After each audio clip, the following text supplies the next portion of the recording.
GK గారు మన వాళ్ళు నన్ను చంపడానికి ట్రై చేస్తారు. నన్ను ఎందుకు కొడుతున్నారు?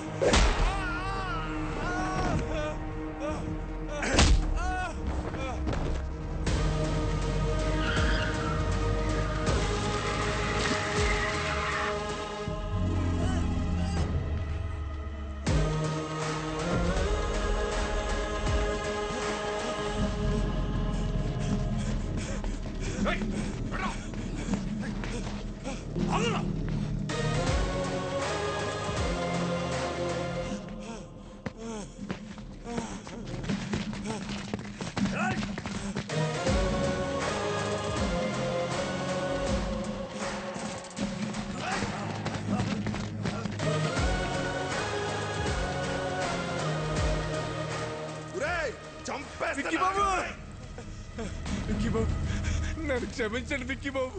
నేను డబ్బు కగుర్చిపడి పని చేశాను. నన్ను ఎలాగైనా సరే ప్రాణాలతో కోర్టుకు తీసుకెళ్ళండి. నేను ఎప్రూవ్గా మారిపోతాను. ఆ జీకే గురించి మొత్తం నిజం చెప్పేస్తాను. దయచేసి నన్ను కాపాడండి బాబు.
కొట్టిన దెబ్బలు నా కొడుకు ఒంటి మీద మానేయేమో గాని కలకత్తాలో నా ఇజ్జత్ మీద కొట్టిన దెబ్బలు ఇంకా మానలేదు.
బయలురాజు, బయలురాజు, బయలురాజు, నన్ను కోర్టుకు తీసుకెళ్ళండి.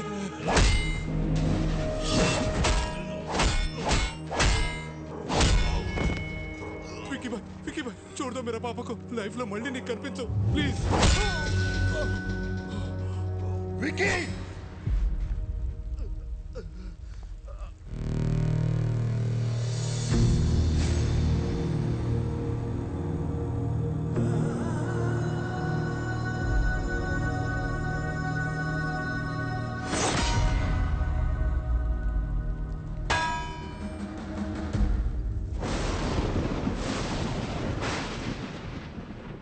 వాడి గురించి నాకు ముందే తెలుసుంటే మిమ్మల్ని అసలు పిలవమని చెప్పేవాడినే కాదు.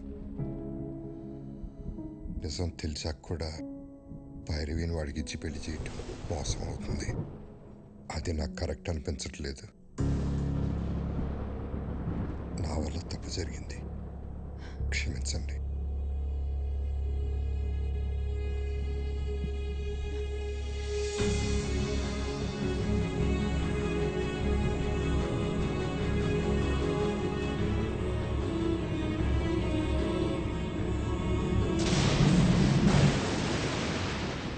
పోర్ట్ ఏరియాలో నా కాంట్రాక్ట్స్, నా బలగం, 100 కోట్ల ఆదాయాన్ని సొంతం చేసుకొని ఇక్కడికొచ్చి డ్రామాలు ఆడుతున్నావా?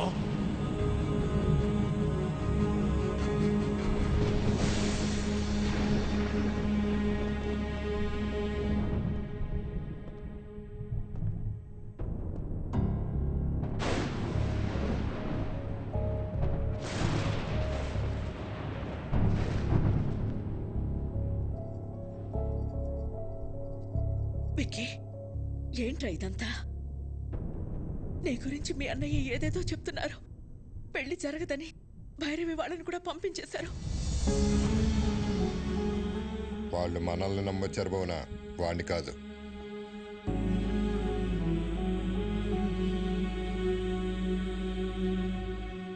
ఏంట్రా ఇదే? మేము చూస్తున్న విక్కీ నిజమా? ఆయన చెప్తున్న విక్కీ నిజమా? రెండు నిజమే వదిన, రెండు నేనే. అన్నయ్య చెప్పినట్టు నేను మారకపోవటం నిజం, భైరవ్ని ప్రేమించడం నిజం, అలాగే మీరందరూ కావాలనుకోవటం, హ్యాపీగా ఉండాలనుకోవటం కూడా నిజం. అంటే నా కళ్ళతో నేను చూసింది అబద్ధమా? కాదన్నయ్య, నీకు నాకు తేడా ఏంటో తెలుసా? చిన్నప్పుడు ప్రపంచాన్ని నాకు నీ కళ్ళతో చూపించాలనుకున్నావు, నేను నా కళ్ళతో చూద్దాం అనుకున్నాను. గొంతెత్తితే తలెత్తాను, చేయితే కాలెత్తాను, దాడికి దాడి, మోసానికి మోసం చేశాను. చేసిన తప్పు సమర్థించుకుంటున్నావా? నేను చేసిన తప్పే కాదంటున్నాను. నేను చేసింది చెప్తే మీరు బాధపడతారని నేను అబద్ధం చెప్పాను. మీ ప్రాబ్లం నాకు తెలిస్తే నేను బాధపడతానని అందరి చేత నువ్వు అబద్ధం చెప్పించావు.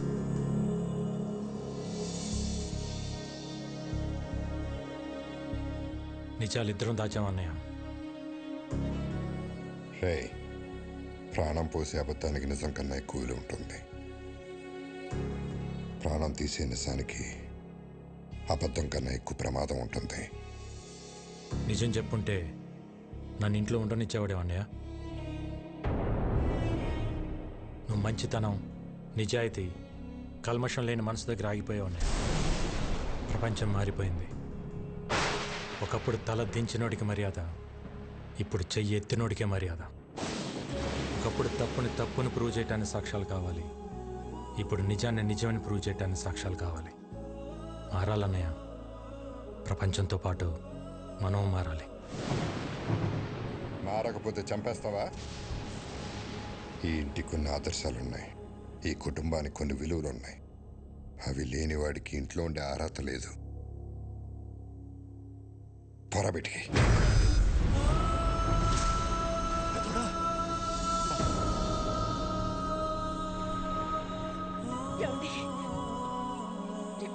ఏంటి మాటలు? తినే తిండిలోనే తప్పుంటే తట్టుకోలేక పోరాటం చేస్తున్నాను. అలాంటిది ఒక తప్పుడు మనిషిని ఇంట్లో పెట్టుకోమంటావా? పొమ్మనన్నాను బయటికి.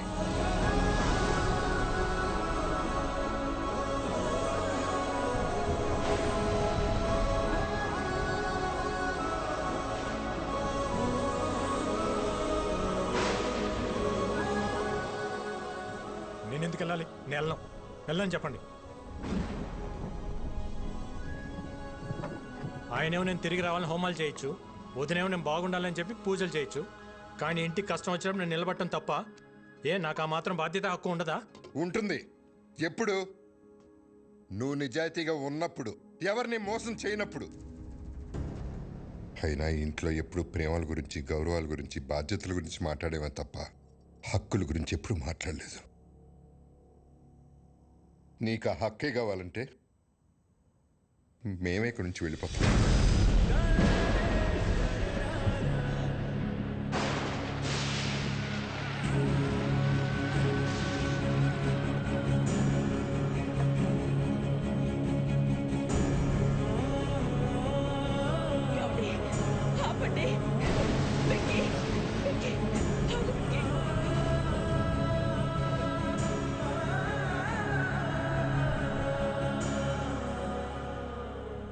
రోజులు నేను ఇంట్లో ఉంటే అన్నయ్య సంతోషంగా ఉంటాడనుకున్నా. కానీ ఇంట్లో నుంచి వెళ్తేనే అన్నయ్య సంతోషంగా ఉంటాడంటే ఒక్క సెకండ్ కూడా ఉంటాను వదిన.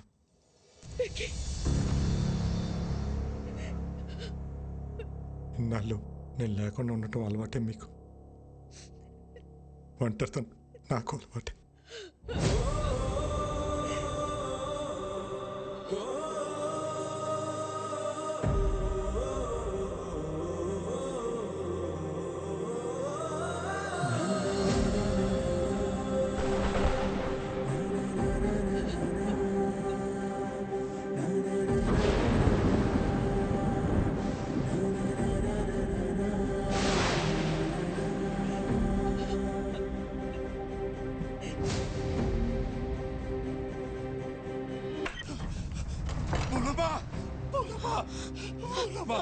సరిపోయింది. పిల్లలకు బాగాలేదు, ఏరియా హాస్పిటల్ మార్చాలని పొద్దున్నే ఫోన్ వచ్చింది. పెద్దోడు నేను కంగారుగా ఆడికెళ్ళాం. తీరా ఆడికెళ్ళేసరి పిల్లలు బాగానే ఉన్నారు. ఎవరు వాళ్ళని ఏరియా చోటుకు మార్చాలని ప్రయత్నిస్తున్నారు. పెద్దోడు నేను ఆపడానికి ప్రయత్నించాం, కానీ మా వల్ల కాలేదు.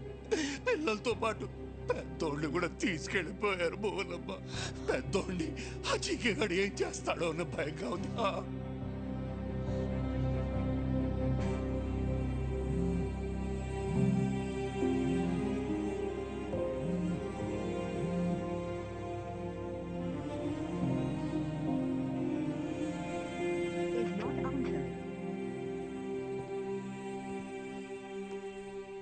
ఏంటి మిస్డ్ కాల్స్ ఉన్నాయి?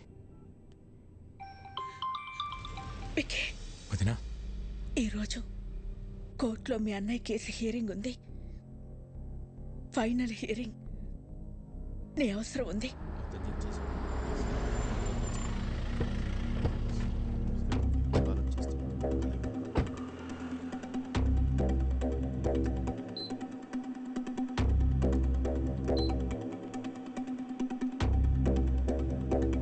వదినా,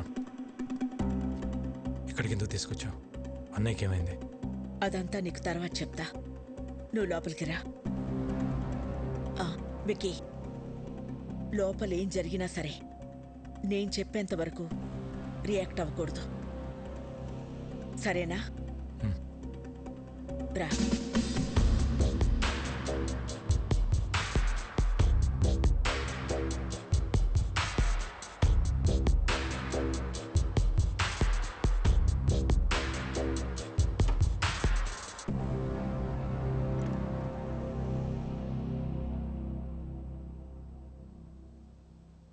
పాపారావు, మా ఆయన ఎక్కడున్నారు? చెప్పండి కమిషనర్ గారు. కోర్టు శిక్ష వేస్తుందని భయపడి పారిపోయి ఉంటాడు. అరెస్ట్ వారెంట్ రాగానే ఎక్కడున్నా వెతికి పట్టుకొస్తాం. మీ నాటకాలు ఆపుతారా? పిల్లల్ని అడ్డం పెట్టుకుని హాస్పిటల్కి పిలిపించింది బాబాయిని కొట్టి ఆయన్ని తీసుకెళ్ళింది జీకే కాదా? పోలీసులు అక్కడుండి కూడా రియాక్ట్ కాలేదంటే దాని వెనకున్నది మీరు కాదా? మర్యాదగా చెప్పు పాపారావు, ఆయన ఎక్కడున్నారు? ఈ రోజు నా అల్లుడు కేసు గెలుస్తాడు. పారిపోయిన నీ మొగుడు ఏ రైలు పట్టాల దగ్గర శవమై తేల్తాడు. రాజారాంకి కొడుకెలాగో లేడుగా, తలకురివి పెట్టడానికి తమ్ముడిని రెడీ అవ్వమంటే పెట్ట.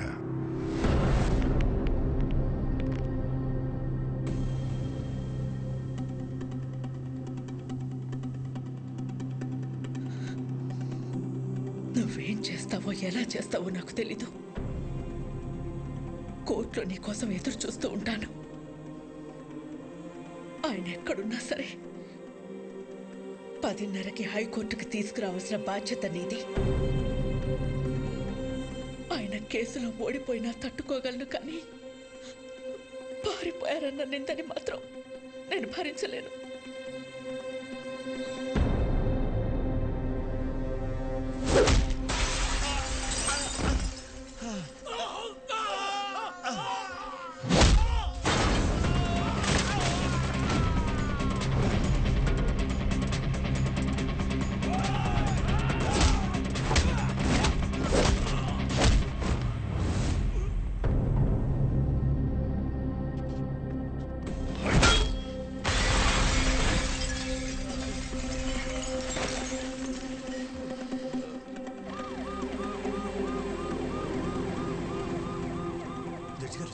జడ్జి గారు వచ్చేసారమ్మా. రాజారాం గారు ఇంకా రాలేదు. నాకేదో భయంగా ఉంది. మీరు భయపడొద్దు, ఆయన వస్తారు. వాడు ఆయన్ని టైంకి తీసుకొస్తాడు.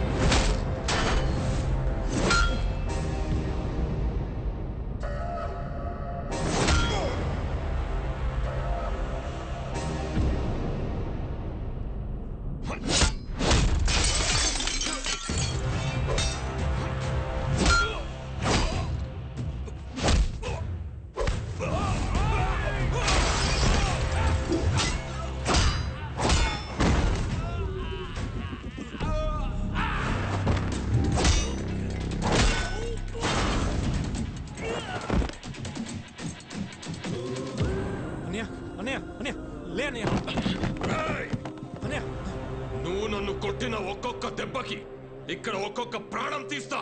రారా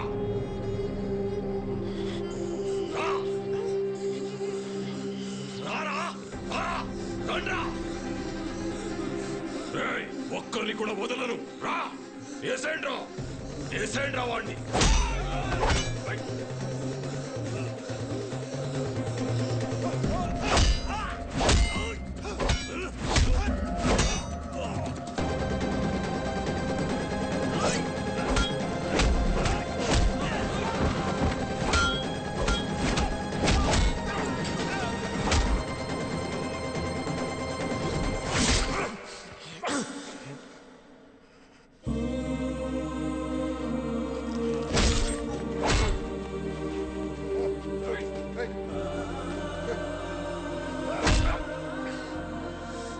ఇదిగో లాయర్ గారు, రాజారాం కోసం వెయిట్ చేస్తున్నారా? ఎందుకండి టైం వేస్ట్? హలో మేడం, పారిపోయినాడు ఎక్కడి నుంచి వస్తాడు? వీళ్ళు ఓవర్ యాక్షన్. లాయర్ ఇప్పుడు కాపాడరా పిల్లల్ని, నీ అన్నయ్యని. నా ప్లాన్స్ కి ఎన్నిసార్లు ఎదురు దెబ్బ కొట్టావురా? మీ అన్న ఇంటి మీదకు బీహారులను పంపిస్తే వాళ్ళని పరిగెత్తించి కొట్టావు.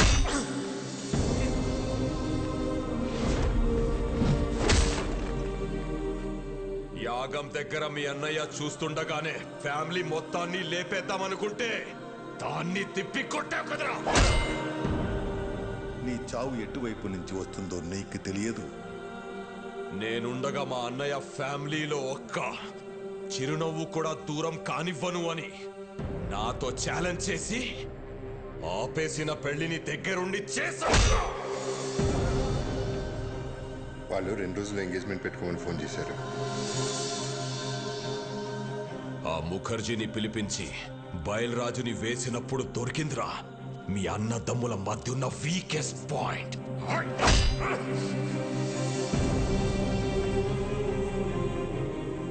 కాపాడరా, ఇప్పుడు కాపాడు. మీ అన్నని కాపాడడానికి వచ్చావు కదరా, ఇప్పుడు నిన్నెవడు కాపాడతాడ్రా?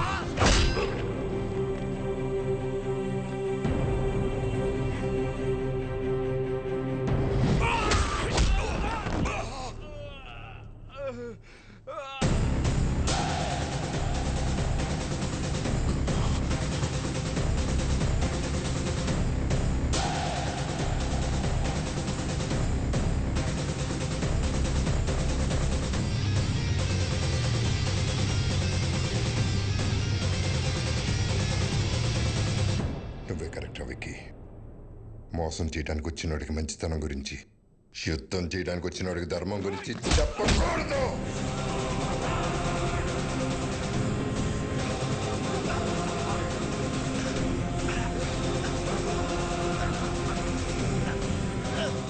చంపేస్తారా?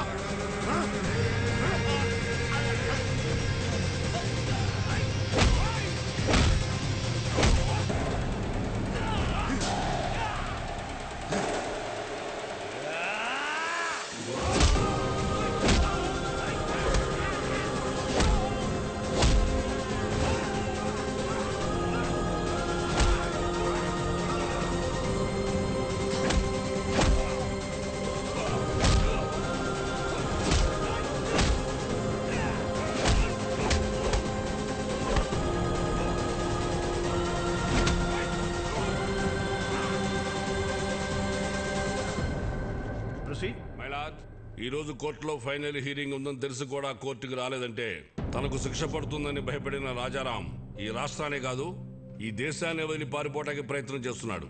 హలో, రాజారాం ఇంక రాడమ్మా, పారిపోయాడు. ఇంకా నువ్వు బ్రేకింగ్ న్యూస్ ఇచ్చుకో.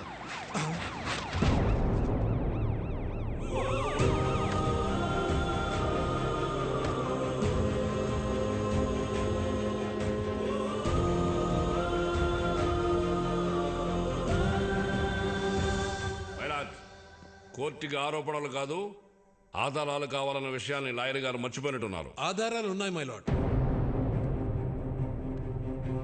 దానికి సంబంధించిన సాక్ష్యాధారాలన్నీ ఇందులో ఉన్నాయి. నా పేరు బయలురాజ్ సార్. జీకే గాడిచ్చిన డబ్బులకి ఆశపడి అనాథాశ్రమంకి వెళ్ళే ఫుడ్లో విషయం కలిపింది నేనే సార్. పాపం రాజారాం గారికి ఏం తెలియదండి. ఇదే నా మరణ వాంగ్మూలం కింద తీసుకోండి సార్.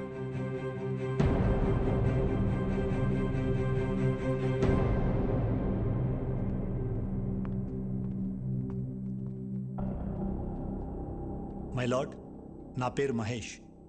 జీకే ఫుడ్ కంపెనీలో నేను ఫుడ్ సైంటిస్ట్గా పనిచేశాను. ఆ ప్రాసెసింగ్ యూనిట్ నుంచి వచ్చే ప్రతి ఒక్క ప్రోడక్ట్ కల్తీయే. ఆ ఫుడ్ ప్రోడక్ట్స్లో కలుపుతున్న కలరింగ్ ఏజెంట్ కూడా కల్తీ. వీటన్నిటి గురించి నేను ఒక రిపోర్ట్ తయారు చేసి ల్యాబ్కు టెస్టింగ్కి పంపిస్తే ఆ రిపోర్ట్స్ను కూడా మ్యానిపులేట్ చేశారు. వాళ్ళని వీళ్ళే బెదిరించి కంట్రోల్ చేస్తున్నారు మై లార్డ్. అంతేకాకుండా నన్ను నా ఫ్యామిలీని చంపుతామని బెదిరించారు మై లార్డ్. మై లార్డ్, ఇదంతా నా ప్రాపర్టీ కాపాడుకోవడం కోసం, షేర్ వాల్యూ పెంచుకోవడం కోసం, నా బ్రాండ్ ఇమేజ్ పెంచుకోవడం కోసం చేయట్లేదు. మన కోసం, మన పిల్లల కోసం, రాబోయే జనరేషన్ కోసం ఈ ఫైట్ చేస్తున్నాను. నాకు అలా అనిపించట్లేదు రానారు. ఈ రాజారాం గారు తన కాంపిటీటర్స్ అయిన జీకే గారి మీద పర్సనల్ రెవెన్యూ తీర్చుకుంటున్నట్టుంది. ఏంటి సార్ పర్సనల్? జీకే ఫోర్స్ తిన్నందుకు 100 మంది పిల్లలు క్యాన్సర్ బారిన పట్టడం పర్సనలా, లేక ప్రశ్నించడం పర్సనలా? మిస్టర్, మీరేమైనా చెప్పాలనుకుంటే బోన్లోకి వచ్చి చెప్పండి. My lord, what we eat is what we are. మనం ఏం తింటామో అదే మనం. ఇవాళ తల్లికి పాలు పట్టడానికి మెడిసిన్స్ ఇవ్వడం దగ్గర నుంచి, పిల్లలు చాలా ఇష్టంగా తినే బిస్కెట్స్, చాక్లెట్ సిరప్స్ నుంచి పిజ్జాస్, బర్గర్స్ వరకు కల్తీ అంత ధైర్యంగా చేస్తున్నా తెలుసా sir? Nature identical flavour, substance, thickness, preservatives, ఎమల్సిఫైర్స్ అని చిన్న అక్షరాలతో వాటికి సంబంధించిన నెంబర్స్తో సహా ప్రింట్ చేసి మరీ అమ్ముతున్నారు సార్. ఈ ప్యాకేజ్డ్ ఫుడ్, ఫాస్ట్ ఫుడ్ తినటం వల్ల మన ఒంట్లో బ్లడ్ కాదు సార్, కెమికల్స్ రన్ అవుతున్నాయి. జనాల ప్రాణాలతో ఆడుకునే ప్రతి కంపెనీ మూతపడేలా, కల్తీ చేస్తే మరణశిక్ష పడుతుందని భయం వచ్చేలా గవర్నమెంట్ చట్టం తీసుకురావాలి సార్.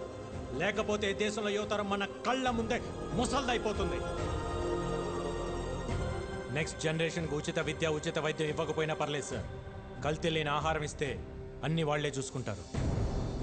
మైలాడ్, ఇలాంటి స్పీచెస్ కి జనాలు మారరు. Stop it. ఏంటయ్యా ప్రభాకర్ నువ్వు మాట్లాడేది? అతను మాట్లాడేది తన గురించి కాదు, మనందరి గురించి, మన పిల్లల గురించి, వాళ్ళ భవిష్యత్తు గురించి. నువ్వు రోజు కేసులు గెలిచి ఇంటికి డబ్బులు తీసుకెళ్తావు కదా, ఈ కేసు గెలిస్తే ఇంటికి తీసుకెళ్లేది డబ్బులు కాదు, జబ్బులు. మన నాయకులకి వాళ్ళ అధికారాన్ని కాపాడుకుందామన్న శ్రద్ధ కాకుండా రాజారాం గారి లాగా ఒక్కరు ఆలోచించినా కూడా మనకి ఈ దుస్థితి తప్పింది. ఈ కేసులో జీకేని దోషిగా పరిగణిస్తూ జీకే ఫుడ్స్ ని బ్యాన్ చేయాల్సిందిగా, అందులో ఉన్న ప్రోడక్ట్స్ ని కాన్ఫిస్కేట్ చేయాల్సిందిగా పోలీసు వారిని ఆదేశిస్తున్నాను. ఇదే కేసులో అసత్య ఆరోపణలు ఎదుర్కొంటున్న రాజారాం గారిని నిర్దోషిగా ప్రకటిస్తున్నాను.